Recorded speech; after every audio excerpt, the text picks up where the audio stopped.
It's a saying we hear over and over. Time heals all wounds. For two old soldiers and their two sons, it's certainly true. KOMO 4's Eric Johnson has a story, a mystery really, about fatherhood and warfare, about things taken away, things given back, and things that can never, ever be recovered.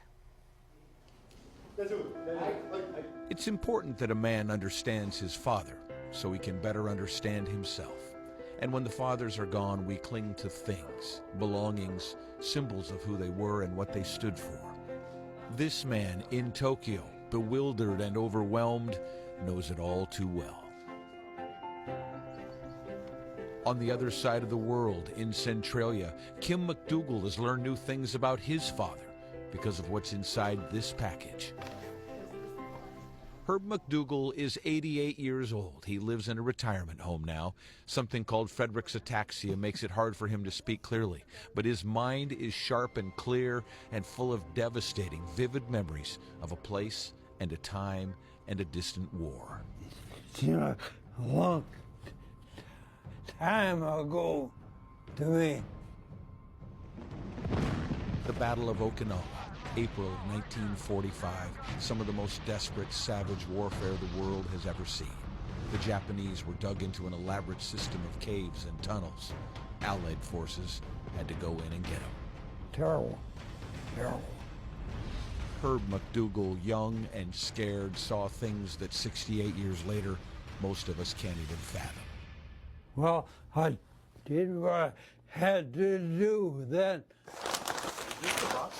4 months ago, Kim's wife found a little box in Herb's drawer. And I said, well, what's this? He goes, well, it's a flag. It was a Japanese flag, brilliant and bright, stained with blood and dirt and God knows what, and it had writing on it. Herb had taken it from a cave as a war souvenir.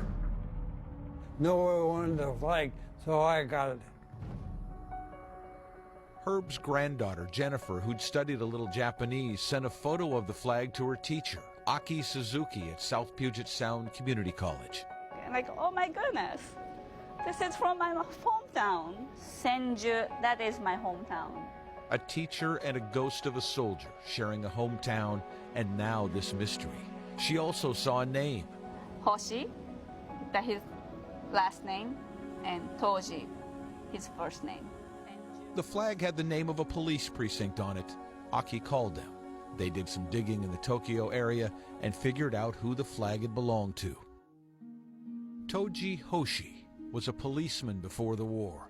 The flag he carried had the signatures and well wishes of his fellow officers. When he went off to fight, he said goodbye to a 3-year-old son named Tadataka. He never laid eyes on him again. He carried the flag into the caves where he was ordered to fight to the death. It was almost certainly on him the moment he died. The flag in the drawer had always bothered Herb, made him uneasy. He wasn't ashamed of it, but he wasn't proud of it either. I did not own the flag. I never did own it. Even when I got it, belonged to somebody else. All I did was take care of it.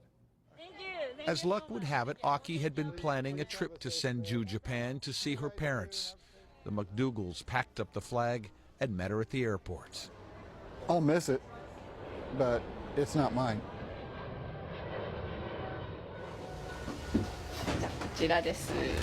And so it was that at Aki's parents' home in Senju, in walked Tadataka Hashi, the little boy from the photo.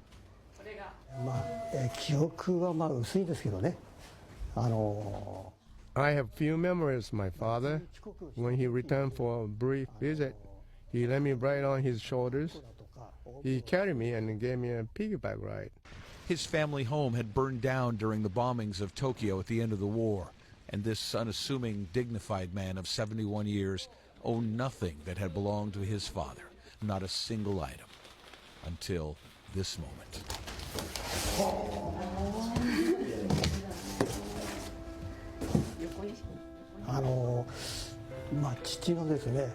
My father's spirit is finally coming home. I can carry my father's spirit with me as long as I live. メッセージです。In this quiet ceremony, two men who will never meet are bound together by an act of decency and the flag of a father.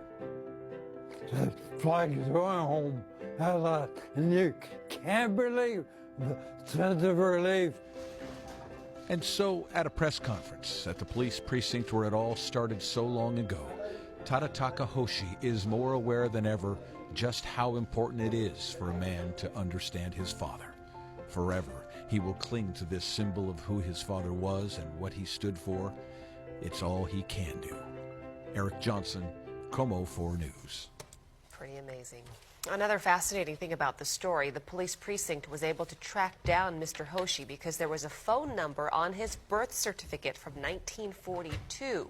They called that number, and amazingly, Mr. Hoshi's sister-in-law answered the telephone. And there is some talk about Tadataka visiting the United States to meet her